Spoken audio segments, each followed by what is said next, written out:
ಎಲ್ಲರಿಗೂ ಶುಭ ಮುಂಜಾನೆ. ನಾನು ಹರೀಶ್ ಪಾಟೋಳಿ, ನಿಮ್ಮ ನೂತನ ವಿಜ್ಞಾನ ಶಿಕ್ಷಕ.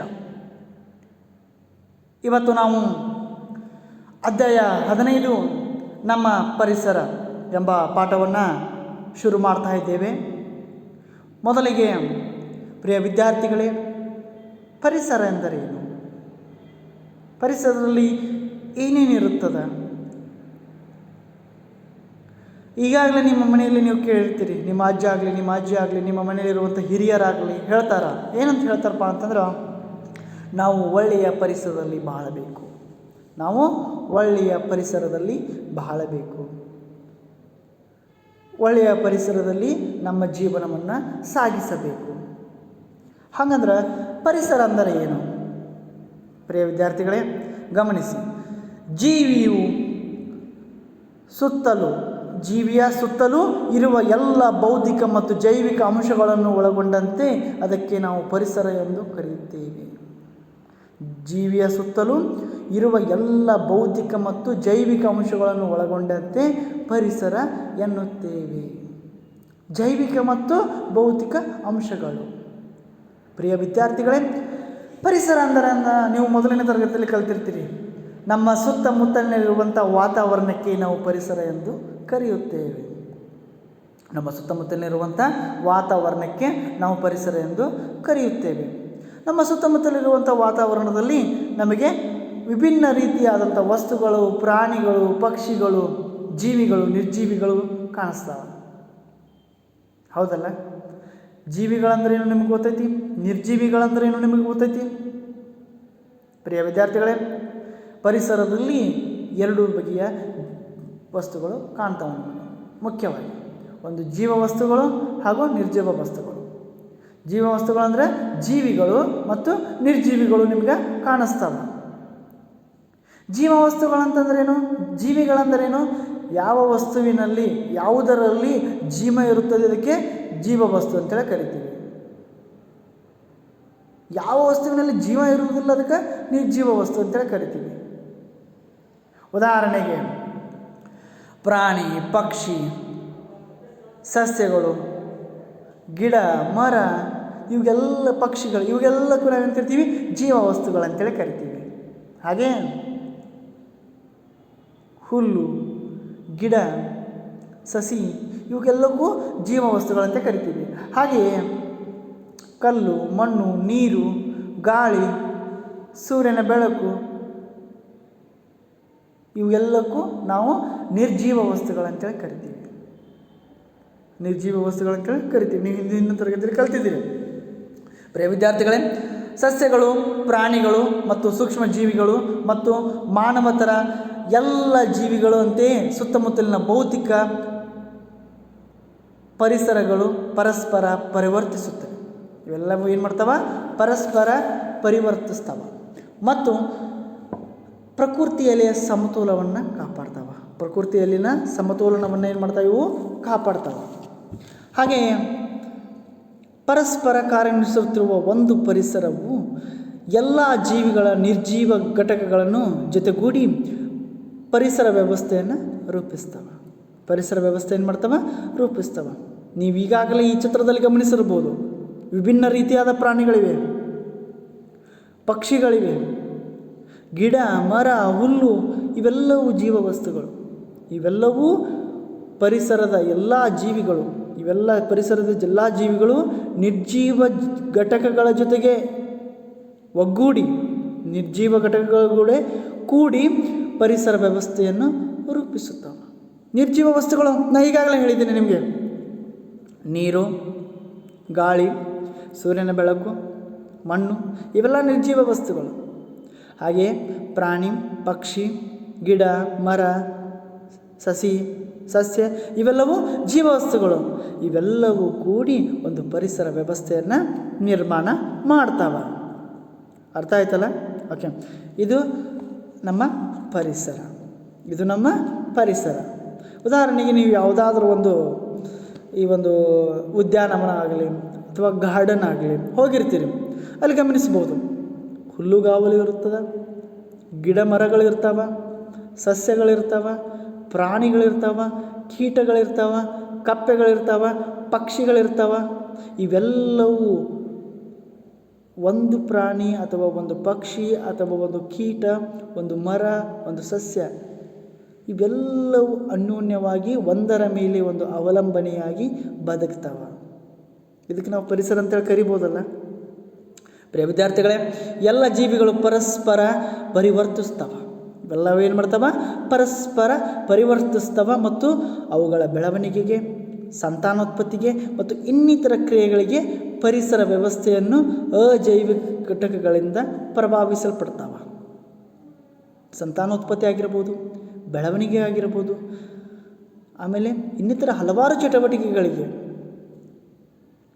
ಎಲ್ಲ ಪ್ರಾಣಿಗಳು, ಎಲ್ಲ ಜೀವಿಗಳು ಏನು ಮಾಡ್ತವ? ಈ ಪರಸ್ಪರ ಪರಿವರ್ತಿಸ್ತವ ಮತ್ತು ಅಜೈವಿಕ ಘಟಕಗಳಿಂದ ಪ್ರಭಾವಿಸಲ್ಪಡ್ತಾವ.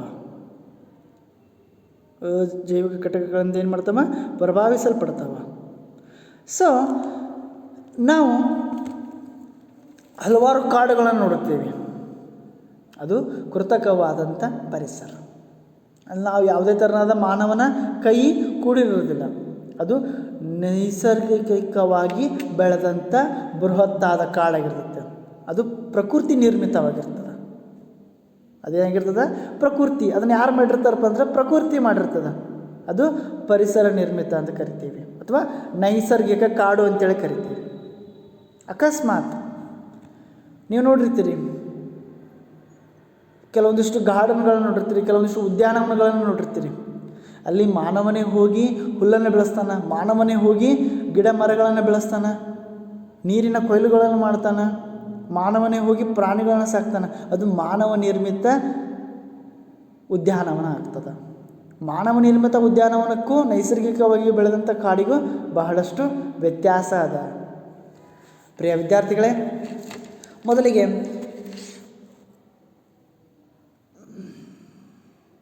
ಈಗ ಮುಖ್ಯವಾಗಿ ಜೈವಿಕ ವಿಘಟನೆಯಾಗುವ ವಸ್ತುಗಳು. ಜೈವಿಕ ವಿಘಟನೆಯಾಗುವ ವಸ್ತುಗಳೆಂದರೇನು? ಬ್ಯಾಕ್ಟೀರಿಯಾ ಮತ್ತು ಪೂತ ಜೀವಿಗಳಿಂದ ವಿಘಟನೆಯಾಗುವ ಒಳಗಾಗುವ ವಸ್ತುಗಳು. ವಿಘಟನೆಯಾಗುವ ಅಂತಂದ್ರೆ ಕೊಳೆತು ಹೋಗುವಂಥದ್ದು. ಏನಾಗುವಂಥದ್ದು? ಕೊಳೆತು ಹೋಗುವಂಥದ್ದು. ಯಾವುದರಿಂದ? ಬ್ಯಾಕ್ಟೀರಿಯಾ ಮತ್ತು ಪೂತ ಜೀವಿಗಳಿಂದ ವಿಘಟನೆಗೆ ಒಳಗಾಗುವ ವಸ್ತುಗಳಿಗೆ ಜೈವಿಕ ವಿಘಟನೆಯಾಗುವ ವಸ್ತುಗಳು ಅಂತೇಳಿ ಕರೀತಾರೆ. ಉದಾಹರಣೆಗೆ ನೀವು ತರಕಾರಿಗಳನ್ನು ನೋಡ್ರಿ, ಕಾಗದ ನೋಡ್ರಿ, ಸತ್ತ ಪ್ರಾಣಿಗಳನ್ನು ನೋಡ್ರಿ, ಹಾಗೂ ಜೀವಿರುವ ಎಲ್ಲ ವಸ್ತುಗಳನ್ನು ನೋಡ್ರಿ. ಅವು ಸತ್ತ ಮೇಲೆ ವಿಘಟನೆ ಆಗ್ತಾವ. ಅವೇನು ಮಾಡ್ತಾವ? ಸತ್ತ ಮೇಲೆ ವಿಘಟನೆ ಆಗ್ತಾವ. ಸೊ ಇಂಥ ಒಂದು ವಸ್ತುಗಳಿಗೆ ಏನಂತಂದು ನಾವು ಜೈವಿಕ ವಿಘಟನೆಯಾಗುವ ವಸ್ತುಗಳು ಅಂತೇಳಿ ಕರಿತೀವಿ. ಉದಾಹರಣೆಗೆ ತರಕಾರಿ, ಕಾಗದ, ಸತ್ತ ಪ್ರಾಣಿಯ ದೇಹ ಮತ್ತು ಇತ್ಯಾದಿ. ಯಾವ ವಸ್ತು ಬ್ಯಾಕ್ಟೀರಿಯಾ ಮತ್ತು ಪೂತ ಜೀವಿಗಳಿಂದ ವಿಘಟನೆ ಆಗ್ತಾವಲ್ಲ, ಯಾವ ವಸ್ತು ಬ್ಯಾಕ್ಟೀರಿಯಾ ಮತ್ತು ಪೂತ ಜೀವಿಗಳಿಂದ ವಿಘಟನೆ ಆಗ್ತಾವಲ್ಲ ಅಂಥ ವಸ್ತುಗಳಿಗೆ ನಾವೇನು ಕರಿತೀವಿ? ಜೈವಿಕ ವಿಘಟನೆಯಾಗುವಂಥ ವಸ್ತುಗಳು, ಅಂದರೆ ಕೊಳೆಯುವಂಥ ವಸ್ತುಗಳು. ನೀವು ರೋಡ್ನಲ್ಲಿ ಗಮನಿಸ್ತಿರ್ತೀರಿ, ಜೈವಿಕ ವಿಘಟನೆಯಾಗದ ವಸ್ತುಗಳು ಅಂದರೆ ವಿಘಟನೆ ಆಗಲಾರದಂಥ ವಸ್ತುಗಳು. ಪ್ರಿಯ ವಿದ್ಯಾರ್ಥಿಗಳಿಗೆ, ಬ್ಯಾಕ್ಟೀರಿಯಾ ಮತ್ತು ಪೂತ ಜೀವಿಗಳಿಂದ ವಿಘಟನೆಗೆ ಒಳಗಾಗದ ವಸ್ತುಗಳಿಗೆ ನಾವು ಜೈವಿಕ ವಿಘಟನೆಯಾಗದ ವಸ್ತುಗಳಂತೇಳಿ ಕರಿತೀವಿ. ಪ್ಲಾಸ್ಟಿಕ್ ಉದಾಹರಣೆ ಹೇಳ್ಬೇಕಂತಂದರೆ ಪ್ಲಾಸ್ಟಿಕ್. ಪ್ರಿಯ ವಿದ್ಯಾರ್ಥಿಗಳೇ, ನೀವು ರೋಡ್ನಲ್ಲಿ ಹೋಗಬೇಕಾದ್ರೆ ಗಮನಿಸ್ರಿ, ನಿಮ್ಮ ಮನೆ ಸುತ್ತಮುತ್ತಲ ಗಮನಿಸ್ರಿ, ಯಾವುದಾದ್ರೂ ಒಂದು ಪ್ಲಾಸ್ಟಿಕ್ ಬಿದ್ದಿತ್ತಂದ್ರೆ ಅದು ಕೊಳೆಯುವುದಿಲ್ಲ. ಅದು ಮಣ್ಣಿನೊಂದಿಗೆ ರಾಸಾಯನಿಕ ಕ್ರಿಯೆಯೊಳಗೆ ಒಳಗಾಗಿ ಅದೇನಾಗಲ್ಲ, ಮಣ್ಣಿನೊಳಗೆ ಬೆರೆಯುವುದಿಲ್ಲ, ಮಣ್ಣಿನೊಳಗೆ ಅದು ಬೆರೆಯುವುದಿಲ್ಲ, ಕೊಳೆತು ಹೋಗುವುದಿಲ್ಲ.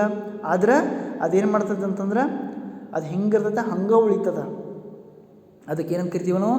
ಜೈವಿಕ ವಿಘಟನೆಯಾಗದ ವಸ್ತು ಅಂತೇಳಿ ಕರಿತೀವಿ. ಜೈವಿಕ ವಿಘಟನೆಯಾಗದ ವಸ್ತು. ಅಕಸ್ಮಾತ್ ಆಗಲೇ ನೀವು ನೋಡಿದಿರಿ, ಪ್ರಾಣಿಗಳಾಗಿರ್ಬೋದು, ಪಕ್ಷಿಗಳಾಗಿರ್ಬೋದು, ಈ ಒಂದು ಸಸ್ಯಗಳಾಗಿರ್ಬೋದು, ತರಕಾರಿ ಆಗಿರ್ಬೋದು, ಅದು ವಿಘಟನೆ ಆಗ್ತದೆ. ಯಾರಿಂದ? ಬ್ಯಾಕ್ಟೀರಿಯಾ ಮತ್ತು ಪೂತಜೀವಿಗಳಿಂದ. ಬ್ಯಾಕ್ಟೀರಿಯಾ ಮತ್ತು ಪೂತಜೀವಿಗಳಿಂದ ವಿಘಟನೆಯಾಗುವ ವಸ್ತುಗಳಿಗೆ ಜೈವಿಕ ವಿಘಟನೆಯಾಗುವ ವಸ್ತುಗಳಂತೇಳಿ ಕರಿತೀವಿ. ಪರಿಸರ ವ್ಯವಸ್ಥೆ ಜೈವಿಕ ಮತ್ತು ಅಜೈವಿಕ ಅಂಶಗಳನ್ನು ಒಂದಕ್ಕೊಂದು ಪರಸ್ಪರ ಪರಿವರ್ತಿಸುವ ಪರಿಸರದ ನಿರ್ದಿಷ್ಟ ಭಾಗ ಇದಾಗಿದೆ. ಪ್ರಿಯ ವಿದ್ಯಾರ್ಥಿಗಳೇ, ಜೈವಿಕ ಮತ್ತು ಅಜೈವಿಕ ಅಂಶಗಳು ಒಂದಕ್ಕೊಂದು ಪರಸ್ಪರ ಪರಿವರ್ತಿಸ್ತವೆ. ಪರಿಸರದ ಇದೊಂದು ನಿರ್ದಿಷ್ಟ ಭಾಗವಾಗಿದೆ. ಪರಿಸರ ಅಂದರೆ ಜೈವಿಕ ಘಟಕಗಳು. ಪರಿಸರ ವ್ಯವಸ್ಥೆಯೊಳಗೆ 2 ಭಾಗಗಳು, ಒಂದು ಜೈವಿಕ ಘಟಕಗಳು, ಒಂದು ಅಜೈವಿಕ ಘಟಕಗಳು.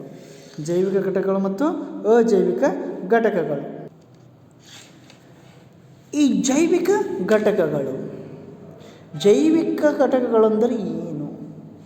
ಜೈವಿಕ ಚಟುವಟಿಕೆಗಳನ್ನು ನಡೆಸಬಲ್ಲ ಜೀವಿಗಳಿಗೆ ಜೈವಿಕ ಘಟಕಗಳೆಂದು ಹೆಸರು. ಪ್ರಿಯ ವಿದ್ಯಾರ್ಥಿಗಳೇ, ದಯವಿಟ್ಟು ಗಮನಿಸಿ. ಜೈವಿಕ ಘಟಕಗಳನ್ನು ನಡೆಸಬಲ್ಲ ಜೀವಿಗಳಿಗೆ ಜೈವಿಕ ಘಟಕಗಳೆಂದು ಹೆಸರು. ಬಹುತೇಕ ಎಲ್ಲ ಸಸ್ಯಗಳು ಮತ್ತು ಪ್ರಾಣಿಗಳು ಯಾವ ಜೀವಿಯು ಯಾವ ವಸ್ತುವು ಜೈವಿಕ ಘಟಕಗಳನ್ನು ನಡೆಸ್ತದ ಆ ಒಂದು ವ್ಯವಸ್ಥೆಗೆ ಇದಕ್ಕೇನಂತ ಕರಿತೀವಿ ನಾವು? ಜೈವಿಕ ಘಟಕಗಳಂತ ಕರಿತೀವಿ. ಅಕಸ್ಮಾತ್ ನಿಮ್ಮ ಸಿಲೆಬಸ್ ಪ್ರಕಾರ ಬಂದರೆ ಜೈವಿಕ ಚಟುವಟಿಕೆಗಳನ್ನು ನಡೆಸಬಲ್ಲ ಜೀವಿಗಳಿಗೆ ಜೈವಿಕ ಘಟಕಗಳೆಂದು ಕರೀತೇವೆ. ಉದಾಹರಣೆ, ಬಹುತೇಕ ಸಸ್ಯಗಳು ಮತ್ತು ಪ್ರಾಣಿಗಳು. ಹಾಗೆಯೇ ಅಜೈವಿಕ ಘಟಕಗಳು, ಜೈವಿಕ ಚಟುವಟಿಕೆಗಳನ್ನು ನಡೆಸಲಾಗದ ವಸ್ತುಗಳಿಗೆ ನಾವು ಅಜೈವಿಕ ಘಟಕಗಳೆಂದು ಕರೆಯುತ್ತೇವೆ. ಜೈವಿಕ ಘಟಕಗಳಂದ್ರೇನು? ಜೈವಿಕ ಚಟುವಟಿಕೆಗಳನ್ನು ನಡೆಸಬಲ್ಲ ಜೀವಿಗಳಿಗೆ ನಾವು ಜೈವಿಕ ಘಟಕಗಳೆಂದು ಕರಿತೀವಿ. ಬಹುತೇಕ ಎಲ್ಲ ಸಸ್ಯಗಳು ಮತ್ತು ಪ್ರಾಣಿಗಳು ಇದಕ್ಕೆ ಉದಾಹರಣೆಯಾಗಿರ್ತವೆ. ಆದರೆ ಅಜೈವಿಕ ಘಟಕಗಳೆಂದರೆ ಜೈವಿಕ ಚಟುವಟಿಕೆಗಳನ್ನು ನಡೆಸಲಾಗದ, ಯಾವುದು ನಡೆಸಂಗಿಲ್ಲಲ್ಲ ಆ ವಸ್ತುಗಳಿಗೆ ಅಜೈವಿಕ ಘಟಕಗಳೆಂದು ಕರಿತೇವೆ. ಉದಾಹರಣೆಗೆ ಕಲ್ಲು, ಮಣ್ಣು, ಉಷ್ಣ ಇವೆಲ್ಲವೂ ಅಜೈವಿಕ ಘಟಕಗಳಿಗೆ ಉದಾಹರಣೆಯಾಗಿವೆ. ಇಲ್ಲೊಂದು ಚಟುವಟಿಕೆ ಬರುತ್ತೆ ಪ್ರಿಯ ವಿದ್ಯಾರ್ಥಿಗಳೇ. ನೀವು ಮತ್ಸ್ಯಾಸಾಗರ ಅಂದರೆ ಅಕ್ವೇರಿಯಂ ಅಂತೇಳಿ ಕರೀತಾರೆ ಇಂಗ್ಲೀಷಲ್ಲಿ. ಅಂದರೆ ನೀವು ನೋಡಿರ್ತೀರಿ, ಒಂದು ಗ್ಲಾಸಿನ ಕೊಠಡಿ ಒಳಗೆ ಮೀನನ್ನು ಹಾಕ್ತಾರೆ, ನೀರನ್ನು ಹಾಕಿ ಮೀನನ್ನು ಹಾಕ್ತಾರೆ. ಅದಕ್ಕೆ ನೀವು ಆಡು ಭಾಷೆಯಲ್ಲಿ ಫಿಶ್ ಟ್ಯಾಂಕ್ ಅಂತೇಳಿ ಕರಿತೀರಿ, ಹೌದಲ್ಲ? ಅದನ್ನು ತಯಾರು ಮಾಡಬೇಕಾದ್ರೆ, ಇದೊಂದು ಚಟುವಟಿಕೆ ಇದೆ, ಅದನ್ನು ತಯಾರು ಮಾಡಬೇಕಾದ್ರೆ ತಯಾರಿಸೋಕ್ಕೆ ಮೊದಲು ಏನು ಮಾಡ್ತೀರಿ ಅಂತಂದ್ರೆ ಮೀನಿಗೆ ಈಜಲು ಮುಕ್ತ ಅವಕಾಶವನ್ನು ಮಾಡಿಕೊಡ್ತೀರಿ. ಅದನ್ನು ಈ ಒಂದು ಗಾಜಿನ ಮುಖಾಂತರ ನಿರ್ಮಾಣ ಮಾಡ್ತೀರಿ. ಮತ್ತು ಏನು ಮಾಡ್ತೀರಿ ಅಂತಂದ್ರೆ ಅದಕ್ಕೆ ನೀರು ಮತ್ತು ಆಮ್ಲಜನಕದ ಆಹಾರದ ಅಗತ್ಯ ಇರ್ತದೆ. ನೀರು, ಆಮ್ಲಜನಕ ಮತ್ತು ಆಹಾರದ ಅಗತ್ಯ ಇರ್ತದೆ. ಸೊ ನೀವು ಆಮ್ಲಜನಕವನ್ನು ಪಂಪಿನ ಸಹಾಯದಿಂದ ಪೂರೈಸಲು ಮಾರುಕಟ್ಟೆಯಲ್ಲಿ ಲಭ್ಯ ಇರುವಂಥ ಪಂಪನ್ನು ಅಳವಡಿಸ್ತೀರಿ. ನಾನು ಹೇಳೋದು ಅರ್ಥ ಆಗ್ತಾ ಇದೆ ನಿಮಗೆ? ಏನು ಮಾಡ್ತೀವಿ ಅಂತಂದ್ರೆ, ಈಗ ಒಂದು ಚಟುವಟಿಕೆ ಇದೆ. ಚಟುವಟಿಕೆ ಅಂತಂದ್ರೆ ಏನು ಮಾಡಬೇಕಂತಂದ್ರೆ ಒಂದು ಫಿಶ್ ಟ್ಯಾಂಕನ್ನು ತಯಾರು ಮಾಡಬೇಕು, ಅಂದರೆ ಒಂದು ಅಕ್ವೇರಿಯಮನ್ನು ತಯಾರು ಮಾಡಬೇಕು. ಕನ್ನಡದಾಗಲಿ ಮತ್ಸ್ಯಾಗಾರ ಏನು ಕರಿತಿರ್ಕ ಮತ್ಸ್ಯಾಗಾರ. ಸೊ ಈ ಮತ್ಸ್ಯಾಗಾರವನ್ನು ತಯಾರು ಮಾಡಬೇಕಾದ್ರೆ ನಮಗೇನು ಬೇಕು? ಮೊದಲು ಗಾಜು ಬೇಕು. ಆ ಗಾಜಿನ ಮುಖಾಂತರ ನಾವೇನು ಮಾಡ್ತೀವಿ? ಅದನ್ನು ಟ್ಯಾಂಕನ್ನು ನಾವು ತಯಾರು ಮಾಡಬೇಕು. ಅದರಲ್ಲಿ ಯೋಗ್ಯವಾದಂಥ ಸ್ವಚ್ಛವಾದಂಥ ನೀರನ್ನು ಹಾಕಬೇಕು ಮತ್ತು ಅದರೊಳಗೆ ನಾವು ಹೊರಗಡೆ ಸಿಗುವಂಥ ಮೀನಿನ ಆಹಾರವನ್ನು ಒದಗಿಸಬೇಕು ಮತ್ತು ಅದಕ್ಕೆ ನಾವು ಆಮ್ಲಜನಕವನ್ನು ಒದಗಿಸಬೇಕು. ಆಮ್ಲಜನಕವನ್ನು ಹೆಂಗೆ ಒದಗಿಸ್ಬೇಕಪ್ಪ ಅಂತಂದ್ರೆ ಪಂಪಿನ ಸಹಾಯದಿಂದ ಪೂರೈಸ್ಬೋದು. ಹೆಂಗಂದ್ರೆ ಪಂಪಿನ ಸಹಾಯದಿಂದ ಪೂರೈಸ್ಬೋದು. ಇದು ಮಾರುಕಟ್ಟೆಯಲ್ಲಿ ಲಭ್ಯ ಇರ್ತದೆ ಅಂತಂದ ಮಷೀನನ್ನು ನೀವು ಅಳವಡಿಸಬೇಕು. ನಾವು ಕೆಲವು ಜಲಸಸ್ಯಗಳನ್ನು ಮತ್ತು ಜೀವಿಗಳನ್ನು ಸೇರಿಸಿದರೂ ಅದೊಂದು ಸ್ವಾಭಾವಿಕ ವ್ಯವಸ್ಥೆ ಆಗ್ಬೋದು.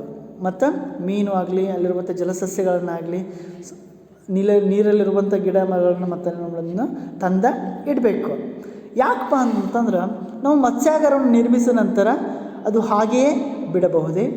ನಾವು ಏಕೆ ಅದನ್ನು ಹಾಗೆ ಶುಚಿಗೊಳಿಸಬೇಕು? ಹಾಗೆ ನಾವು ಕೆರೆಗಳನ್ನು ಸರೋವರಗಳನ್ನು ಕೂಡ ಇದೇ ರೀತಿ ಶುಚಿಗೊಳಿಸಬೇಕೇ? ಹೌದಾದರೆ ಏಕೆ? ಇಲ್ಲವಾದರೆ ಏಕಿಲ್ಲ? ಪ್ರಿಯ ವಿದ್ಯಾರ್ಥಿಗಳೇ, ಮತ್ಸ್ಯಾಗಾರವನ್ನು ನಿರ್ಮಿಸಿದ ನಂತರ, ಮತ್ಸ್ಯಾಗಾರ ಅಂದ್ರೇನು, ಅಫಿಷ್ ಟ್ಯಾಂಕನ್ನು ನಿರ್ಮಿಸಿದ ನಂತರ ನಾವು ಅದನ್ನು ಮರಳಿ ಶುಚಿಗೊಳಿಸ್ತಾ ಇರಬೇಕು. ವಾರಕ್ಕೊಮ್ಮೆ ಆಗಲಿ 15 ದಿವಸಕ್ಕೊಮ್ಮೆ ಆಗಲಿ ನಾವೇನು ಮಾಡಬೇಕು? ಶುಚಿಗೊಳಿಸ್ಬೇಕಂದ್ರೆ ನಾವೇನು ಮಾಡಬೇಕು? ಸ್ವಚ್ಛ ಮಾಡ್ತಾ ಇರಬೇಕು. ಇದರಿಂದ ಮೀನುಗಳು ಸುಸಜ್ಜಿತವಾಗಿರ್ತವೆ. ಮತ್ತು ಅದೇ ರೀತಿಯಾಗಿ ಆ ಮೀನಿಗೆ ಆಹಾರವನ್ನು ಒದಗಿಸಬೇಕು. ಯಾಕಂದರೆ ಅವು ಬದುಕಬೇಕಂದ್ರೆ ಆಹಾರ ಬೇಕೇ ಬೇಕು. ಮತ್ತು ನೀರನ್ನು ಏನು ಮಾಡ್ತಿರ್ಬೇಕು? ನಾವು ಚೇಂಜ್ ಮಾಡ್ತಾ ಇರಬೇಕು, ಬದಲಿಸ್ತಾ ಇರಬೇಕು. ಹಾಗೆಯೇ ಆ ಒಂದು ಮೀನಿಗೆ ನಾವೇನು ಮಾಡಬೇಕು ಅಂತಂದ್ರೆ ಈ ಒಂದು ಆಮ್ಲಜನಕವನ್ನು ಪೂರೈಸಬೇಕು. ಯಾಕಂದರೆ ಆಮ್ಲಜನಕ ಇಲ್ಲಂದರೆ ಜೀವಿ ಬದುಕುವುದು ತುಂಬ ಕಷ್ಟ. ನಂತರದಲ್ಲಿ ಮತ್ಸ್ಯಾಗಾರದಲ್ಲಿ ತಯಾರಿಸಿದ ನಂತರ ಇತರ ಪ್ರಾಣಿಗಳನ್ನು ತಿನ್ನಲು ಜಲಚರವನ್ನು ಹಾಕದೆ ಎಚ್ಚರಿಕೆ ವಹಿಸ್ತೀರಾ? ಅಕಸ್ಮಾತ್ ನಾವು ಇನ್ನೊಂದು ಜೀವಿಯನ್ನು ಹಾಕಿದರೆ ಏನು ಮಾಡ್ತಾವೆ ಅಂತಂದರೆ ಒಂದು ಪ್ರಾಣಿ ಇನ್ನೊಂದು ಪ್ರಾಣಿಯನ್ನು ತಿನ್ನಲು ಸ್ಟಾರ್ಟ್ ಮಾಡ್ತಾವೆ.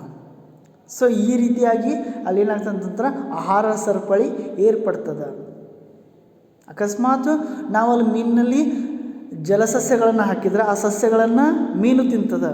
ನಾವು ಇನ್ನೊಂದು ಪ್ರಾಣಿಯನ್ನು ಹಾಕಿದ್ರೆ ಆ ಮೀನನ್ನು ಇನ್ನೊಂದು ಪ್ರಾಣಿ ತಿನ್ನುತ್ತದೆ. ಸೊ ಈ ರೀತಿಯಲ್ಲಿ ಏನಾಗ್ತದಂದ್ರೆ ಒಂದು ಫುಡ್ ಚೈನ್ ಫಾರ್ಮ್ ಆಗ್ತದೆ. ಆಹಾರ ಸರಪಳಿ ಏನಾಗ್ತದೆ ಅಂತಂದ್ರೆ ಏರ್ಪಡ್ತದೆ. ಓಕೆ ಪ್ರಿಯ ವಿದ್ಯಾರ್ಥಿಗಳೇ, ಬಿಡಿ. ಈಗ ಮುಖ್ಯವಾಗಿ ನಾವು ಈ ಒಂದು ಪರಿಸರದಲ್ಲಿ ಜೀವಿಗಳ ಪರಿಸರದಿಂದ ತಮ್ಮ ಜೀವಾಧಾರ ಶಕ್ತಿಯನ್ನು ಹೇಗೆ ಪಡೆದುಕೊಳ್ಳುತ್ತದೆ ಎಂಬುದರ ಆಧಾರದ ಮೇಲೆ ಅವುಗಳನ್ನು ನಾವು ವಿಂಗಡಿಸ್ತೇವೆ. ಏನು ಮಾಡ್ತೀವಿ? ವಿಂಗಡಿಸ್ತೇವೆ. ಉತ್ಪಾದಕರು, ಭಕ್ಷಕರು ಮತ್ತು ವಿಘಟಕಗಳು ಅಂತೇಳಿ. ಸೊ ಉತ್ಪಾದಕರೆಂದರೇನು? ಯಾವ ಜೀವಿಗಳು ಪತ್ರಹರಿತಿನ ಉಪಸ್ಥಿತಿಯಲ್ಲಿ ಸೂರ್ಯನ ವಿಕಿರಣ ಶಕ್ತಿಯನ್ನು ಬಳಸಿಕೊಂಡು ನೀರೆಯುವ ಪದಾರ್ಥಗಳಿಂದ ಸಕ್ಕರೆ ಮತ್ತು ಪಿಷ್ಟದಂಥ ಸಾವಯವ ವಸ್ತುವನ್ನು ಸಂಯುಕ್ತವನ್ನು ಉತ್ಪಾದನೆ ಮಾಡುತ್ತವೆ. ಅವುಗಳ ಉತ್ಪಾದನಾ ಕಾರ್ಯ ಮಾಡ್ತಲ್ಲ, ಅವಕ್ಕೇನು ಕರಿತೇವೆ ನಾವು? ಉತ್ಪಾದಕರು ಅಂತೇಳಿ ಕರಿತೀವಿ. ನೇರವಾಗಿ ಹೇಳಬೇಕಂದ್ರೆ ಎಲ್ಲ ಸಸ್ಯಗಳು, ಎಲ್ಲ ಹಸಿರು ಸಸ್ಯಗಳು, ಹಸಿರು ಗಿಡಗಳು. ನೀವು ಆಗಲೇ ಕಲಿತಿರ್ತೀರಿ ದ್ಯುತಿ ಸಂಶ್ಲೇಷಣೆ ಕ್ರಿಯೆ ಅಂತೇಳಿ. ಯಾವ ಜೀವಿಯು ಪತ್ರಹರಿತಿನ ಉಪಸ್ಥಿತಿಯಲ್ಲಿ, ಪತ್ರಹರಿತಿನ ಸಹಾಯದಿಂದ ಸೂರ್ಯನ ವಿಕಿರಣ ಶಕ್ತಿಯನ್ನು ಬಳಸಿಕೊಂಡು, ಸೂರ್ಯನ ವಿಕಿರಣ ಶಕ್ತಿ ಅಂದ್ರೇನು? ಸೂರ್ಯನ ಬೆಳಕನ್ನು ಬಳಸಿಕೊಂಡು ನೀವೆಯುವ ಪದಾರ್ಥಗಳು ಸಕ್ಕರೆ ಮತ್ತು ಪಿಷ್ಟದಂಥ ಅಂದ್ರೆ ಗ್ಲೂಕೋಸ್ ಅಂದ್ರೆ ಆಹಾರವನ್ನು ತಯಾರು ಮಾಡ್ತಾವಲ್ಲ, ಅಂಥ ಒಂದು ಜೀವಿಗೆ ಏನು ಕರಿತೀವಿ? ಉತ್ಪಾದಕರು ಅಂತೇಳಿ ಕರಿತೀವಿ. ಅಂಥ ಒಂದು ಜೀವಿಗೆ ಏನು ಕರಿತೀವಿ? ಉತ್ಪಾದಕರು. ಉತ್ಪಾದಕರಂದ್ರೆ ಯಾರು? ಪ್ಲ್ಯಾಂಟ್ಸ್ ಅಂದ್ರೆ ಗಿಡಗಳು, ಸಸಿಗಳು, ಮರಗಳು, ಎಲ್ಲ ಹಸಿರು ಸಸ್ಯಗಳು. ಇವುಗಳೇನಂತ ಕರಿತೀವಿ? ಉತ್ಪಾದಕರು ಅಂತೇಳಿ ಕರಿತೀವಿ. ಹಾಗೆ ಕೆಲವೊಂದಿಷ್ಟು ಬ್ಯಾಕ್ಟೀರಿಯಾಗಳಿಗೂ ನಾವು ಉತ್ಪಾದಕರು ಅಂತೇಳಿ ಕರಿತೀವಿ. ವಿದ್ಯಾರ್ಥಿಗಳೇ, ಬಹಳ ಮುಖ್ಯವಾದ ಪ್ರಶ್ನೆ. ಉತ್ಪಾದಕರು ಅಂದರೆ ಯಾರು? ಯಾವ ಜೀವಿಗಳು ಪತ್ರಹರಿತಿನ ಉಪಸ್ಥಿತಿಯಲ್ಲಿ ಸೂರ್ಯನ ವಿಕಿರಣ ಶಕ್ತಿಯನ್ನು ಬಳಸಿಕೊಂಡು, ಅಂದರೆ ಸೂರ್ಯನ ಬೆಳಕನ್ನು ಬಳಸಿಕೊಂಡು ನೀರೆಯುವ ಪದಾರ್ಥಗಳಿಂದ ಸಕ್ಕರೆ ಮತ್ತು ಪಿಷ್ಟದಂಥ ಸಾವಯವ ವಸ್ತುವನ್ನು ಸಂಯುಕ್ತವನ್ನು ಉತ್ಪಾದನೆ ಮಾಡ್ತಾವಲ್ಲ, ಆ ಒಂದು ವಸ್ತುಗಳಿಗೆ, ಆ ಒಂದು ಜೀವಿಗಳಿಗೆ ನಾವು ಕರಿತೀವಿ ಅಂತಂದ್ರೆ ಉತ್ಪಾದಕರು ಅಂತೇಳಿ ಕರಿತೀವಿ. ಉತ್ಪಾದಕರು ಅಂತೇಳಿ ಕರಿತೀವಿ. ಉತ್ಪಾದಕರು ಯಾವುದೇ ಜೀವಿಯ ಮೇಲೆ ಅವಲಂಬನೆ ಆಗಿರುವುದಿಲ್ಲ. ಯಾವುದೇ ಜೀವಿ ಮೇಲೆ ಅವಲಂಬನೆ ಆಗಿರುವುದಿಲ್ಲ. ತಮ್ಮ ಆಹಾರವನ್ನು ತಾವೇ ತಯಾರು ಮಾಡ್ಕೊತಾರೆ. ಇವರು ಇನ್ನೊಬ್ಬರಿಗೆ ಉಪಕಾರಿಯಾಗಿರ್ತಾರೆ. ಆಹಾರವನ್ನು ಉತ್ಪಾದನೆ ಮಾಡೋರಿಗೆ ಉತ್ಪಾದಕರು ಅಂತೇಳಿ ಕರೀತಾರೆ. ಏನು ಕರೀತಾರೆ? ಉತ್ಪಾದಕರು. ಆಗಲೇ ಉದಾಹರಣೆ ಕೊಟ್ಟಿದ್ದೀನಿ, ಸಸ್ಯಗಳು ಅಂತೇಳಿ. ಓಕೆ, ಮುಂದೆ ನೋಡೋಣ. ಭಕ್ಷಕರು ಹೆಸರಿಗೆ ತಕ್ಕ ಹಾಗೆ ಭಕ್ಷಕರು ಏನು ಮಾಡ್ತಾರೆ ಅಂತಂತಂದ್ರೆ ಆಹಾರದ ಸಲುವಾಗಿ ನೇರವಾಗಿ ಅಥವಾ ಪರೋಕ್ಷವಾಗಿ ಇನ್ನೊಂದು ಅಥವಾ ಬೇರೆ ಜೀವಿಗಳನ್ನು ಅವಲಂಬನೆ ಮಾಡ್ತಾರೆ. ಫಾರ್ ಎಕ್ಸಾಂಪಲ್, ಯಾವ ಜೀವಿಗಳು ತಮ್ಮ ಪೋಷಣೆಗಾಗಿ ಉತ್ಪಾದಕರನ್ನು ಅಂದರೆ ಸಸ್ಯಗಳನ್ನು ಅಂದರೆ ಗಿಡ ಮರಗಳನ್ನು ನೇರವಾಗಿ ಅಥವಾ ಪರೋಕ್ಷವಾಗಿ ಅವಲಂಬಿಸಿರ್ತಾರೆ, ಆ ಜೀವಿಗಳಿಗೆ ಏನು ಕರಿತೀವಿ ನಾವು? ಭಕ್ಷಕರು ಅಂತೇಳಿ ಕರಿತೀವಿ. ಏನು ಕರಿತೀವಿ? ಭಕ್ಷಕರು ಅಂತೇಳಿ ಕರಿತೀವಿ. ಪ್ರಿಯ ವಿದ್ಯಾರ್ಥಿಗಳೇ, ಯಾವ ಜೀವಿಯು ತಮ್ಮ ಪೋಷಣೆಗಾಗಿ ಉತ್ಪಾದಕರನ್ನು ನೇರವಾಗಿ ಅಥವಾ ಪರೋಕ್ಷವಾಗಿ ಅವಲಂಬನೆ ಮಾಡಿರ್ತಾರೆ, ಆ ಜೀವಿಗಳಿಗೆ ನಾವು ಕರಿತೀವಿ ಭಕ್ಷಕರು ಅಂತೇಳಿ ಕರಿತೀವಿ. ಉದಾಹರಣೆಗೆ ನೀವೆಲ್ಲ ನೋಡಿರ್ತೀರಿ, ಪ್ರಾಣಿಗಳು, ಮಾನವರು. ನಾವೇನು ಮಾಡ್ತೀವಿ? ನಾವೇನಾರು ಆಹಾರ ತಯಾರು ಮಾಡ್ತೀವಿ? ಇಲ್ಲ. ನಾವೇನು ಮಾಡ್ತೀವಿ? ಸಸ್ಯಗಳ ಮೇಲೆ ಅವಲಂಬನೆ ಆಗಿರ್ತೀವಿ. ಸಸ್ಯಗಳು ತಯಾರು ಮಾಡಿದಂಥ ಆಹಾರವನ್ನು ನಾವು ಭಕ್ಷಿಸ್ತೀವಿ. ಅದಕ್ಕೆ ನಮಗೇನಂತ ಕರೀತಾರೆ? ಭಕ್ಷಕರು ಅಂತೇಳಿ ಕರೀತಾರೆ. ಪ್ರಾಣಿಗಳು ಕೂಡ ಭಕ್ಷಕರು. ಸೊ ಈ ಭಕ್ಷಕರಲ್ಲಿ ಹಲವಾರು ವಿಧಗಳದಾವೆ. ಅವನ ಮುಂದೆ ನೋಡೋಣ. ಓಕೆ, ಮೂರನೇದಾಗಿ ವಿಘಟಕರು. ಸೂಕ್ಷ್ಮ ಜೀವಿಗಳು ಸತ್ತ ಜೀವಿಗಳ ಅವಶೇಷಗಳನ್ನು ಮತ್ತು ತ್ಯಾಜ್ಯಗಳನ್ನು ವಿಘಟಿಸುತ್ತವೆ. ಉದಾಹರಣೆ ಬ್ಯಾಕ್ಟೀರಿಯಾ ಮತ್ತು ಶಿಲೀಂಧ್ರಗಳು. ಈಗಾಗಲೇ ಹೇಳಿದೆ ನಾನು. ಮೊದಲನೇದಿಗೆ ಉತ್ಪಾದಕರಂದರೆ ಎಲ್ಲ ಸಸ್ಯಗಳು, ಎಲ್ಲ ರೀತಿಯ ಹಸಿರು ಸಸ್ಯಗಳು ಮತ್ತು ಕೆಲವೊಂದಿಷ್ಟು ಬ್ಯಾಕ್ಟೀರಿಯಾಗಳು. ಅವೇನು ಮಾಡ್ತಾವೆ ಅಂತಂದ್ರೆ ತಮ್ಮ ಆಹಾರವನ್ನು ತಾವೇ ತಯಾರು ಮಾಡ್ತಾವೆ. ಅಂಥ ಒಂದು ಜೀವಿಗಳಿಗೆ ಏನಂತ ಕರಿತೀವಿ ನಾವು? ಉತ್ಪಾದಕರು ಅಂಥೇಳಿ ಕರಿತೀವಿ. ಆ ಒಂದು ಸಮಯದಲ್ಲಿ ಏನು ಮಾಡ್ತಾವೆ? ಸಕ್ಕರೆ ಮತ್ತು ಪಿಷ್ಟದಂಥ ಸಾವಯವ ಸಂಯುಕ್ತಗಳನ್ನು ಉತ್ಪಾದಿಸ್ತವೆ. ದ್ಯುತಿ ಸಂಶ್ಲೇಷಣೆ ಕ್ರಿಯೆ ಮೂಲಕ ಆಹಾರವನ್ನು ತಯಾರಿಸುವ ಎಲ್ಲ ಹಸಿರು ಸಸ್ಯಗಳಿಗೂ ಮತ್ತು ಕೆಲವು ಬ್ಯಾಕ್ಟೀರಿಯಾಗಳು ಈ ವರ್ಗದೊಳಗೆ ಬರ್ತಾವೆ. ಯಾವ ವರ್ಗದೊಳಗೆ? ಉತ್ಪಾದಕರ ವರ್ಗದೊಳಗೆ. ಪ್ರಾಣಿಗಳಾಗಲಿ, ಕೆಲವೊಂದಿಷ್ಟು ಪಕ್ಷಿಗಳಾಗಲಿ, ಎಲ್ಲ ಜೀವಿಗಳು ಈ ಒಂದು ಉತ್ಪಾದಕರ ಮೇಲೆ ಅವಲಂಬನೆ ಆಗ್ತಾರೆ, ಅವನ್ನು ಭಕ್ಷಿಸ್ತಾರೆ. ನೇರವಾಗಿ ಆಗಿರ್ಬೋದು ಅಥವಾ ಪರೋಕ್ಷವಾಗಿರ್ಬೋದು. ಅವ್ರಿಗೇನಂತ ಕರಿತೀವಿ ನಾವು? ಭಕ್ಷಕರು ಅಂತೇಳಿ ಕರೆದ್ರಿ. ಯಾವ ಜೀವಿಗಳು ತಮ್ಮ ಪೋಷಣೆಗಾಗಿ ಉತ್ಪಾದಕರನ್ನು ನೇರವಾಗಿ ಅಥವಾ ಪರೋಕ್ಷವಾಗಿ ಅವಲಂಬಿಸಿರುವರೋ ಆ ಜೀವಿಗಳಿಗೆ ನಾವು ಭಕ್ಷಕರು ಅಂತೇಳಿ ಕರೆದೀವಿ. ಕೊನೆಯದಾಗಿ ವಿಘಟಕರು ಅಂತಂದ್ರೆ ಸೂಕ್ಷ್ಮ ಜೀವಿಗಳು ಸತ್ತ ಜೀವಿಗಳ ಅವಶೇಷಗಳು ಮತ್ತು ತ್ಯಾಜ್ಯಗಳನ್ನು ವಿಘಟಿಸುತ್ತವೆ. ಏನು ಮಾಡ್ತಾವೆ? ಸತ್ತ ಜೀವಿಗಳ ಅವಶೇಷಗಳನ್ನು ಮತ್ತು ತ್ಯಾಜ್ಯಗಳನ್ನು ಏನು ಮಾಡ್ತಾವೆ? ವಿಘಟಿಸುತ್ತವೆ. ಸೂಕ್ಷ್ಮ ಜೀವಿಗಳು ಸಂಕೀರ್ಣ ಸಾವಯವ ಪದಾರ್ಥಗಳನ್ನು ಸರಳ ನೀರೈವ ಪದಾರ್ಥಗಳನ್ನಾಗಿ ವಿಘಟಿಸುವುದರಿಂದ ಅವುಗಳನ್ನು ನಾವು ವಿಘಟಕರು ಎಂದು ಕರೀತೇವೆ. ಉದಾಹರಣೆ ಬ್ಯಾಕ್ಟೀರಿಯಾ ಮತ್ತು ಶಿಲೀಂಧ್ರಗಳು. ನಿಮ್ಮ ಬೋಣಿಯಲ್ಲಿ ಅಕಸ್ಮಾತ್ ಯಾವುದೇ ಥರದ ಪ್ರಾಣಿ ಸತ್ತು ಬಿದ್ದಿತ್ರ ಅದನ್ನು ಯಾವ ಪ್ರಾಣಿಗಳು ತಿನ್ನಂಗಿಲ್ಲ. ಸತ್ತು ಬಿದ್ದ ಅದು ಕೊಳಿಲಿಕ್ಕೆ ಪ್ರಾರಂಭ ಮಾಡ್ತದೆ. ಇದು ಒಂದು ವಿಘಟಕಗಳಿಗೆ ಉದಾಹರಣೆ ಆಗಿರ್ತದೆ. ಏನಾಗಿರ್ತದೆ? ಇದು ವಿಘಟಕಗಳಿಗೆ ಉದಾಹರಣೆ. ಸತ್ತಂಥ ಪ್ರಾಣಿಗಳಾಗಿರ್ಬೋದು, ಅವಶೇಷಗಳಾಗಿರ್ಬೋದು, ತ್ಯಾಜ್ಯ ವಸ್ತುಗಳಾಗಿರ್ಬೋದು, ಅವುಗಳನ್ನು ವಿಘಟಿಸುವುದೇ ವಿಘಟಕರ ಕೆಲಸ. ಸೂಕ್ಷ್ಮಾಣುಜೀವಿಗಳಾಗಿರ್ಬೋದು, ಬ್ಯಾಕ್ಟೀರಿಯಾ ಇದಕ್ಕೆ ಉತ್ತಮ ಉದಾಹರಣೆ. ಶಿಲೀಂಧ್ರಗಳಂದರೆ ಪೂತಿ ಜೀವಿಗಳು. ಮೊದಲಿಗೆ ನಾನು ಹೇಳಿದೆ, ಪೂತಿ ಜೀವಿಗಳು ಸತ್ತಂಥ ಪ್ರಾಣಿಗಳ ಮೇಲೆ ಬ್ಯಾಕ್ಟೀರಿಯಾ ಅಟ್ಯಾಕ್ ಮಾಡ್ತಾವೆ. ಸತ್ತ ಮೇಲೆ ಪ್ರಾಣಿಗಳ ದೇಹ ನೋಡ್ಬೇಕು ನೀವು, ಹುಳ ಆಗಿರ್ತಾವೆ. ಅದೇ ಹುಳ ಅಂದರೆ ಏನೋದು? ಅವೇ ಪೂತಿ ಜೀವಿಗಳು ಅಂದರೆ ಬ್ಯಾಕ್ಟೀರಿಯಾಗಳು. ಇವು ಅದ್ರ ಮೇಲೆ ಅಟ್ಯಾಕ್ ಮಾಡ್ತಾವೆ. ಯಾವುದ್ರ ಮೇಲೆ? ಸತ್ತಂಥ ಅವಶೇಷಗಳ ಮೇಲೆ. ಅವಾಗ ಅದು ಮಾಡ್ತಾವೆ, ವಿಘಟನೆ ಮಾಡ್ತಾವೆ.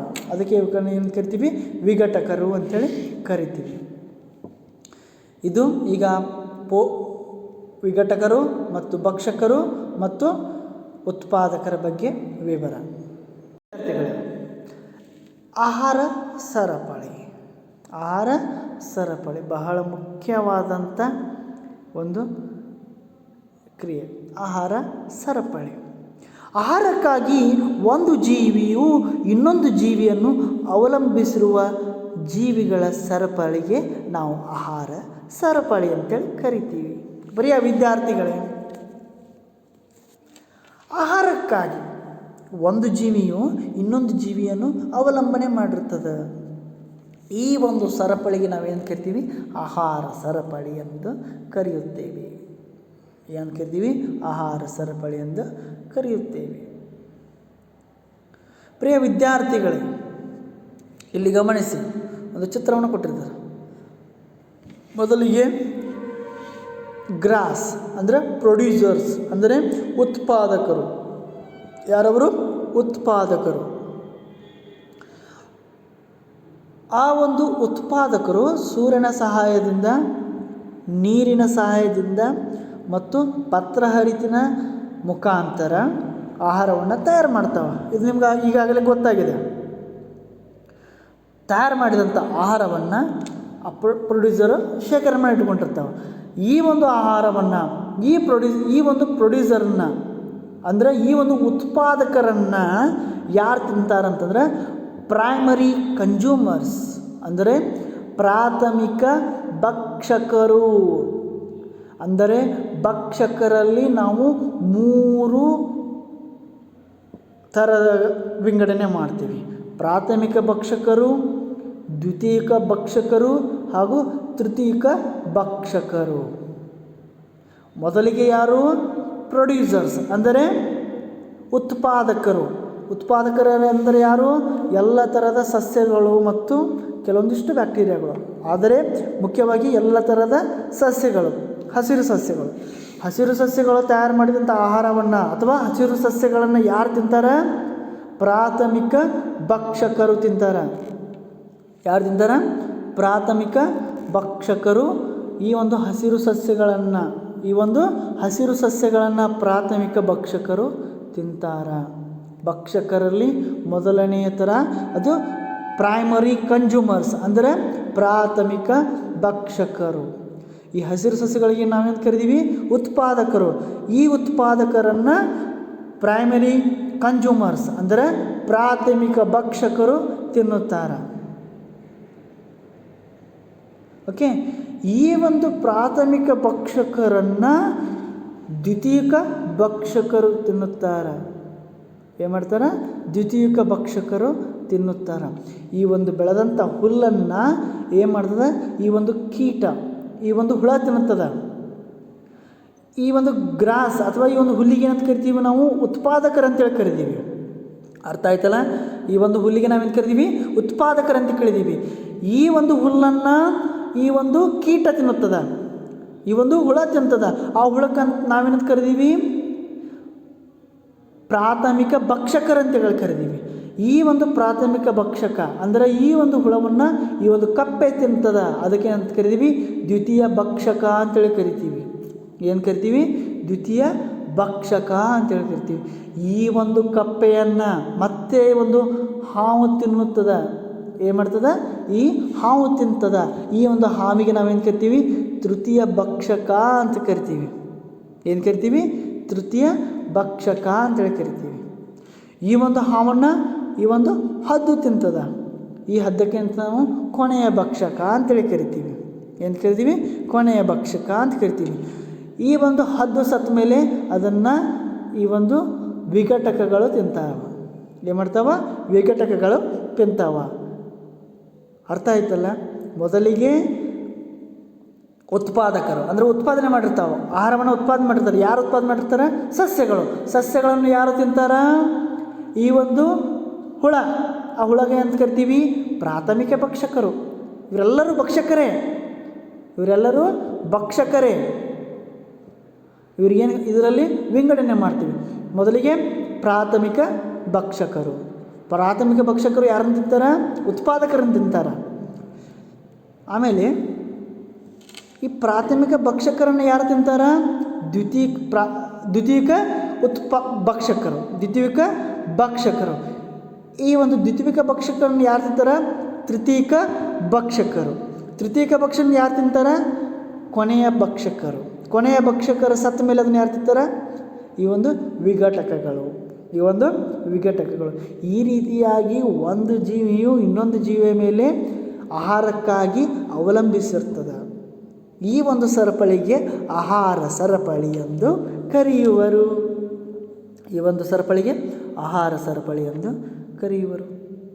ಒಂದು ಜೀವನ ಇನ್ನೊಂದು ಜೀವಿ ತಿಂತದ. ಹುಲ್ಲನ್ನು ಈ ಹುಳ ತಿಂದರೆ ಆ ಹುಳವನ್ನು ಕಪ್ಪೆ ತಿಂತದ. ಕಪ್ಪೆಯನ್ನು ಹಾವು ತಿಂದರೆ ಆ ಹಾವನ್ನು ಈ ಹದ್ದು ತಿಂತದ. ಹದ್ದು ಸತ್ತ ಮೇಲೆ ಅವುಗಳನ್ನು ಈ ಒಂದು ಬ್ಯಾಕ್ಟೀರಿಯಾಗಳು, ಈ ಡಿಕಾಂಪೋಸರ್ಸ್ ಅಂತೇಳಿ ಕರಿತೀವಿ, ಫಂಗೈ ಅಂತ ಕರಿತೀವಿ. ಅಂದರೆ ಈ ವಿಘಟಕಗಳು ಆ ಒಂದು ಹದ್ದನ್ನು ತಿಂತಾರೆ. ಅಕಸ್ಮಾತ್ ಈ ಹಾವು ಸತ್ತ ಕೂಡಲೇ ಆ ಹಾವನ್ನು ಈ ವಿಘಟಕಗಳು ತಿಂತಾವ. ಸೊ ಈ ರೀತಿಯಾಗಿ ಒಂದು ಜೀವಿಯು ಇನ್ನೊಂದು ಜೀವಿಯನ್ನು ಅವಲಂಬಿಸಿರುತ್ತದೆ. ಯಾವುದಕ್ಕಾಗಿ? ಆಹಾರಕ್ಕಾಗಿ. ಈ ಒಂದು ಸರಪಳಿಗೆ ಆಹಾರ ಸರಪಳಿ ಅಂಥೇಳಿ ಕರಿತೀವಿ. ನಾವು ಕರೆಯುತ್ತೇವೆ. ವಿಘಟಕಗಳು, ಕೊನೆಯ ಭಕ್ಷಕರು, ತೃತೀಯ ಭಕ್ಷಕರು, ದ್ವಿತೀಯ ಭಕ್ಷಕರು ಮತ್ತು ಪ್ರಾಥಮಿಕ ಭಕ್ಷಕರು ಹಾಗೂ ಉತ್ಪಾದಕರು. ಈ ರೀತಿಯಾಗಿ ನಾವು ನೋಡ್ತೀವಿ. ಇದು ಆಹಾರ ಶಕ್ತಿಯು ಒಂದು ಪೋಷಣಾಸ್ತರದಿಂದ ಇನ್ನೊಂದು ಪೋಷಣಾಸ್ತರಕ್ಕೆ ಚಲಿಸುವುದನ್ನು ತೋರಿಸುತ್ತದೆ. ಹುಲ್ಲು ಮತ್ತು ಈ ಒಂದು ಸಸ್ಯಗಳಲ್ಲಿರುವಂಥ ಒಂದು ಆಹಾರ ಶಕ್ತಿ ಎದರಲ್ಲಿ ಹೋಗ್ತದೆ ಅಂತಂದ್ರೆ, ಇದರಲ್ಲಿರುವಂಥ ಶಕ್ತಿ ಈ ಒಂದು ಪ್ರೈಮರಿ ಕನ್ಸ್ಯೂಮರ್ಸ್ ಅಂದರೆ ಪ್ರಾಥಮಿಕ ಉತ್ಪಾದಕರಿಗೆ ಹೋಗುತ್ತದೆ. ಈ ಒಂದು ಹುಳುವಿನ ಶಕ್ತಿ ಏನಾಗ್ತದೆ? ಈ ಒಂದು ದ್ವಿತೀಯ ಭಕ್ಷಕರಿಗೆ ಹೋಗ್ತದೆ. ಇದರಲ್ಲಿರುವಂಥ ಶಕ್ತಿ ಒಂದು ತೃತೀಯ ಭಕ್ಷಕರಿಗೆ ಹೋಗ್ತದೆ. ಸೊ ಇದರಲ್ಲಿರುವಂಥ ಶಕ್ತಿ ಈಗೊಂದು ಕೊನೆಯ ಭಕ್ಷಕರಿಗೆ ಹೋಗ್ತದೆ. ಕೊನೆಯಾಗಿ ಎಲ್ಲ ಶಕ್ತಿಯು ಈ ಒಂದು ಬ್ಯಾಕ್ಟೀರಿಯಾ ಅಂದರೆ ವಿಘಟಕಗಳಿಗೆ ಹೋಗ್ತದೆ.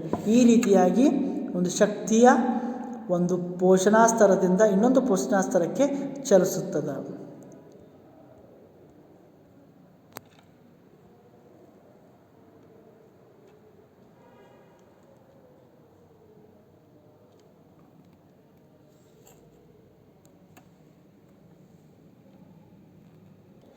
ಓಕೆ, ಪ್ರಿಯ ವಿದ್ಯಾರ್ಥಿಗಳಿಗೆ ಗಮನಿಸಿ, ಬಹಳ ಮುಖ್ಯವಾದಂಥ ಘಟಕ. ಇದನ್ನು ಅರ್ಥ ಮಾಡ್ಕೊಂಡ್ಬಿಟ್ರಂದ್ರೆ ಬಹಳ ನಿಮಗೆ ಅಂಕಗಳು ಬರ್ತವೆ. ಆಹಾರ ಸರಪಳಿ, ಈಗಾಗಲೇ ನೋಡಿದ್ದೀವಿ ನಾವು ಆಹಾರ ಸರಪಳಿಯನ್ನು.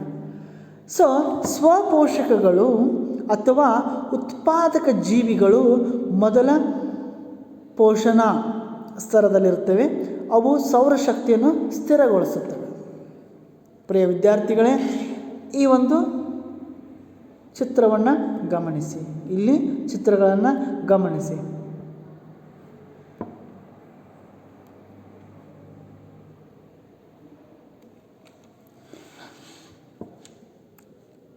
ಸ್ವಪೋಷಕಗಳು ಅಥವಾ ಉತ್ಪಾದಕ ಜೀವಿಗಳು ಮೊದಲ ಪೋಷಣಾ ಸ್ತರದಲ್ಲಿರುತ್ತವೆ ಮತ್ತು ಅವು ಸೌರಶಕ್ತಿಯನ್ನು ಸ್ಥಿರಗೊಳಿಸುತ್ತವೆ.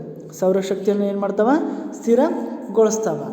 ಅದನ್ನು ಪರಪೋಷಕಗಳು ಅಥವಾ ಭಕ್ಷಕರಿಗೆ ಲಭ್ಯವಾಗುವಂತೆ ಮಾಡ್ತವೆ. ಪರಪೋಷಕಗಳಿಗೆ ಅಥವಾ ಭಕ್ಷಕರಿಗೆ ಏನು ಮಾಡ್ತವೆ? ಲಭ್ಯವಾಗುವಂತೆ ಮಾಡ್ತವೆ. ಏನು ಮಾಡ್ತಾವೆ ಅಂದರೆ, ಉತ್ಪಾದಕ ಜೀವಿಗಳು ಮೊದಲು ಪೋಷಣಾಸ್ತರದಲ್ಲಿರ್ತವೆ. ಏನು ಮಾಡ್ತವೆ? ಪೋಷಣಾಸ್ತರದಲ್ಲಿರ್ತವೆ. ಅವು ಸೌರಶಕ್ತಿಯನ್ನು ಸ್ಥಿರಗೊಳಿಸ್ತವೆ. ಯಾವುವು? ಪೋಷಕಗಳು ಅಂದರೆ ಉತ್ಪಾದಕರು. ಯಾರು? ಉತ್ಪಾದಕರು. ಆಮೇಲೆ ಅದನ್ನು ಪರಪೋಷಕಗಳು ಅಥವಾ ಭಕ್ಷಕರಿಗೆ ಲಭ್ಯವಾಗುವಂತೆ ಮಾಡ್ತವೆ. ಪ್ರಿಯ ವಿದ್ಯಾರ್ಥಿಗಳೇ ಗಮನಿಸಿ, ಸಸ್ಯಾಹಾರಿಗಳು ಅಥವಾ ಪ್ರಾಥಮಿಕ ಭಕ್ಷಕರು, ಎರಡನೇ ಮಾಂಸಾಹಾರಿಗಳು ಅಥವಾ ದ್ವಿತೀಯ ಭಕ್ಷಕರು, ಮೂರನೆಯ ಮತ್ತು ಉನ್ನತ ಮಾಂಸಾಹಾರಿಗಳು ಅಥವಾ ತೃತೀಯ ಭಕ್ಷಕರು ನಾಲ್ಕನೇ ಪೋಷಣಾಸ್ತರವನ್ನು ರೂಪಿಸ್ತವೆ. ಇದರ ಅರ್ಥ ಇಷ್ಟೇ. ಚಿತ್ರದಲ್ಲಿ ಗಮನಿಸಿ, ಈ ಒಂದು ಚಿತ್ರವನ್ನು ಗಮನಿಸಿ. ದೊಡ್ಡ ಮರಗಳಿವೆ, ದೊಡ್ಡ ಗಿಡಗಳಿವೆ. ಈ ಗಿಡಗಳನ್ನು ಜಿಂಕೆ ತಿಂತದೆ. ಈ ಗಿಡಗಳಿಗೆ ನಾವೇನು ಕರಿತೀಬೋದು ಈಗ ಉತ್ಪಾದಕರು ಅಂತೇಳಿ ಕರಿತೀವಿ. ಯಾರಿವರು? ಉತ್ಪಾದಕರು. ಈ ಉತ್ಪಾದಕರ ಮೇಲೆ ಯಾರು ಅವಲಂಬನೆಯಾಗಿರ್ತಾರೆ ಅಂತಂದರೆ ಪ್ರಾಥಮಿಕ ಭಕ್ಷಕರು, ಅಂದರೆ ಸಸ್ಯಾಹಾರಿ ಪ್ರಾಣಿ. ಅದು ಸಸ್ಯವನ್ನು ತಿಂತದಕ್ಕೆ ಏನಂತ ಕರಿತೀವಿ? ಸಸ್ಯಾಹಾರಿ ಪ್ರಾಣಿ ಅಂತೇಳಿ ಕರಿತೀವಿ. ಆ ಸಸ್ಯಾಹಾರಿ ಪ್ರಾಣಿ ಏನು ಮಾಡ್ತದೆ ಅಂತಂದ್ರೆ ಈ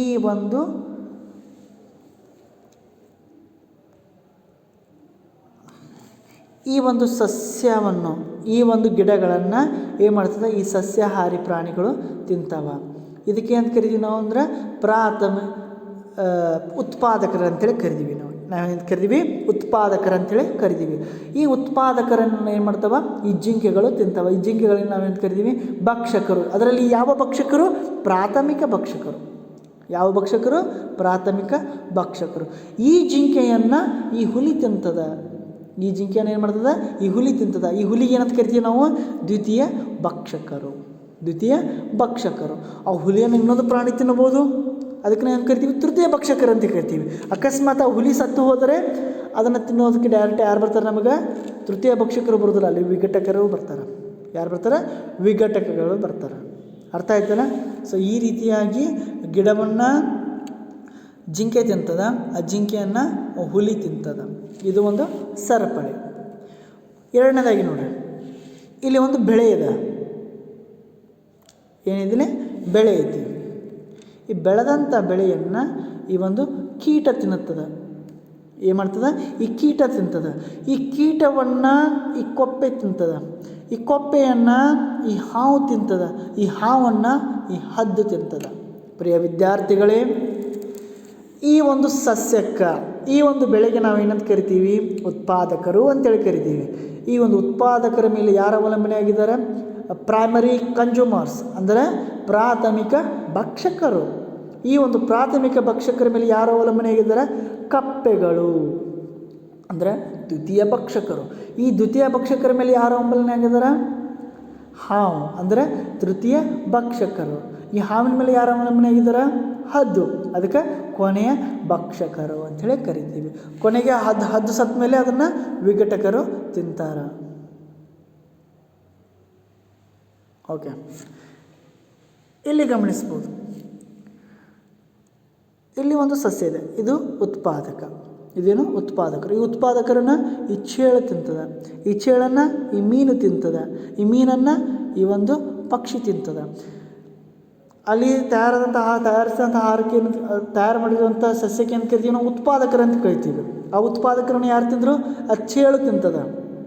ಚೇಳಿಗೆ ಏನು ಕರಿತೀವಿ? ಪ್ರಾಥಮಿಕ ಭಕ್ಷಕರು. ಪ್ರಾಥಮಿಕ ಭಕ್ಷಕರನ್ನು ಯಾರು ತಿಂದರು? ದ್ವಿತೀಯ ಭಕ್ಷಕರು, ಅಂದರೆ ಮೀನನ್ನು ಯಾರು ತಿಂದರು? ಪಕ್ಷಿ. ಆ ಪಕ್ಷಿಗೆ ಏನು ಕರಿತೀವಿ? ತೃತೀಯ ಭಕ್ಷಕರು. ಕೊನೆಗೆ ಆ ಪಕ್ಷಿ ಸತ್ತ ಮೇಲೆ ಅದನ್ನು ವಿಘಟಕರು ತಿಂತಾರೆ. ಕೊನೆಯಲ್ಲಿ ಬರುವವರೇ ವಿಘಟಕರು, ಅಂದರೆ ಸತ್ತಂಥ ಎಲ್ಲ ಪ್ರಾಣಿ ಮತ್ತು ಪಕ್ಷಿಗಳ ದೇಹವನ್ನು ಮತ್ತು ಸಸ್ಯದ ದೇಹವನ್ನು ಕೂಡ ಈ ಒಂದು ವಿಘಟಕರು ತಿಂತಾರೆ. ಸೊ ಅದೇ ಸಸ್ಯಾಹಾರಿಗಳು ಅಥವಾ ಪ್ರಾಥಮಿಕ ಭಕ್ಷಕರು, ಎರಡನೆಯ ಮಾಂಸಾಹಾರಿಗಳು ಅಥವಾ ದ್ವಿತೀಯ ಭಕ್ಷಕರು, ಮೂರನೆಯ ಮತ್ತು ಉನ್ನತ ಮಾಂಸಾಹಾರಿಗಳು ಅಥವಾ ತೃತೀಯ ಭಕ್ಷಕರು, ನಾಲ್ಕನೆಯ ಪೋಷಣಾಸ್ತರವನ್ನು ರೂಪಿಸ್ತಾರೆ. ನಾಲ್ಕನೇ ಪೋಷಣಾಸ್ತರವನ್ನು ಮಾಡ್ತಾರೆ, ರೂಪಣೆ ಮಾಡ್ತಾರೆ. ಪ್ರಿಯ ವಿದ್ಯಾರ್ಥಿಗಳೇ, ಗಮನಿಸಿ, ಇದಕ್ಕೆ ಪಿರಾಮಿಡ್ ಅಂತೇಳಿ ಕರೀತಾರೆ. ಇಂಗ್ಲೀಷಲ್ಲಿ ಏನು ಕರೀತಾರೆ? ಪಿರಾಮಿಡ್. ಆಹಾರ ಸರಪಳಿ. ಸ್ವಪೋಷಕಗಳು ಸೌರ ಬೆಳಕಿನಲ್ಲಿರುವ ಶಕ್ತಿಯನ್ನು ಸೆರೆ ಹಿಡಿತೇವೆ. ಯಾವ ಸ್ವಪೋಷಕಗಳು ಅಂದರೆ ಉತ್ಪಾದಕರು. ಯಾರು? ಉತ್ಪಾದಕರು ಏನು ಮಾಡ್ತಾರೋ? ಸೌರ ಬೆಳಕಿನಲ್ಲಿರುವ ಶಕ್ತಿಯನ್ನು ಸೆರೆ ಹಿಡಿಯುತ್ತವೆ. ಅಂದರೆ ಸೂರ್ಯನಲ್ಲಿರುವಂಥ ವಿಕಿರಣ ಶಕ್ತಿಯನ್ನು ಸೆರೆ ಹಿಡಿತವೆ, ಅಂದರೆ ಬೆಳಕನ್ನು ಸೆರೆ ಹಿಡಿತವೆ. ಅದನ್ನು ರಾಸಾಯನಿಕ ಶಕ್ತಿಯನ್ನಾಗಿ ಪರಿವರ್ತನೆ ಮಾಡ್ತವ. ಯಾರು? ಸ್ವಪೋಷಕಗಳು, ಅಂದರೆ ಉತ್ಪಾದಕರು. ಏನು ಮಾಡ್ತಾವ? ಸೌರ ಪೋಷಕಗಳು ಸೌರ ಬೆಳಕಿನಲ್ಲಿರುವ ಶಕ್ತಿಯನ್ನು ಸೆರೆ ಹಿಡಿಯುತ್ತವೆ ಮತ್ತು ಅದನ್ನು ರಾಸಾಯನಿಕ ಶಕ್ತಿಯನ್ನಾಗಿ ಪರಿವರ್ತಿಸುತ್ತವೆ. ರಾಸಾಯನಿಕ ಶಕ್ತಿಯನ್ನಾಗಿ ಅದನ್ನು ಪರಿವರ್ತಿಸುತ್ತವೆ. ಮೂರನೇ ಪಾಯಿಂಟ್, ಸ್ವಪೋಷಕಗಳಿಂದ ಶಕ್ತಿಯು ಪರಪೋಷಕಗಳಿಗೆ ಮತ್ತು ವಿಘಟಕಗಳಿಗೆ ಹೋಗುತ್ತದೆ. ಸೂರ್ಯನಲ್ಲಿರುವ ಶಕ್ತಿಯನ್ನು ಈ ಒಂದು ಉತ್ಪಾದಕರು ಸೂರ್ಯನಲ್ಲಿರುವಂಥ ಶಕ್ತಿಯನ್ನು ಈ ಒಂದು ಉತ್ಪಾದಕರು ತಗೋತಾರೆ. ಏನು ಮಾಡ್ತಾರೆ? ಉತ್ಪಾದಕರು ತೆಗೆದುಕೊಳ್ತಾರೆ. ಸೊ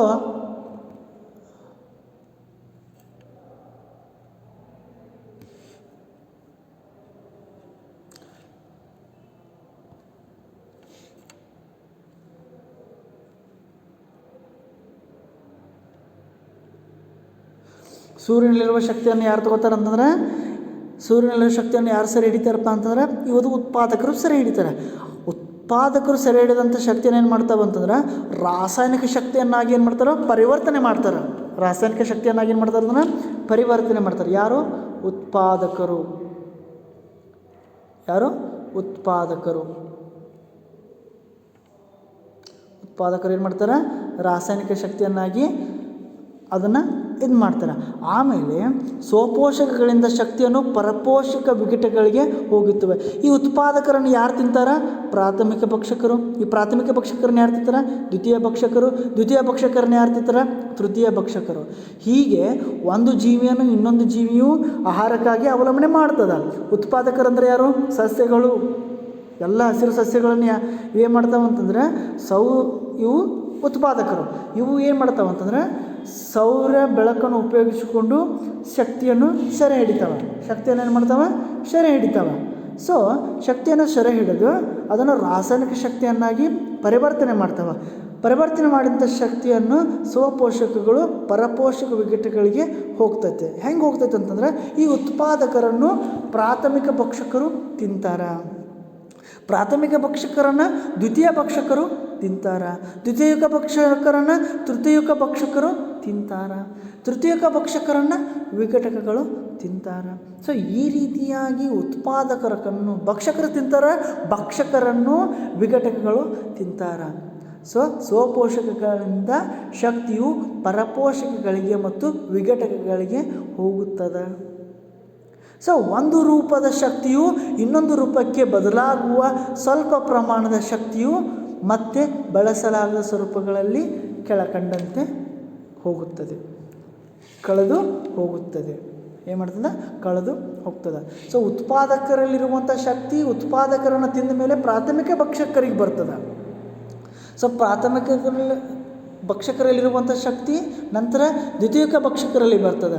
ಸೊ ದ್ವಿತೀಯಕ ಭಕ್ಷಕರಲ್ಲಿರುವಂಥ ಶಕ್ತಿ ಕೊನೆಗೆಲ್ಲಿ ಬರ್ತದೆ? ತೃತೀಯಕ ಭಕ್ಷಕರಲ್ಲಿ ಬರ್ತದೆ ತಿಂದು ಕೂಡಲೇ. ತೃತೀಯಕ ಭಕ್ಷಕರನ್ನು ತಿಂದ ಮೇಲೆ ವಿಘಟಕಗಳಿಗೆ ಆ ಶಕ್ತಿ ಒಂದು ಟ್ರಾನ್ಸ್ಫರ್ ಆಗ್ತದೆ. ಸೊ ಈ ರೀತಿ ಆಹಾರ ಸರಪಳಿ ಇದೆ. ಸೊ ಮುಂದಿನ ವರ್ಗದಲ್ಲಿ ನಾವು ಮತ್ತೆ ಭೇಟಿಯಾಗೋಣ.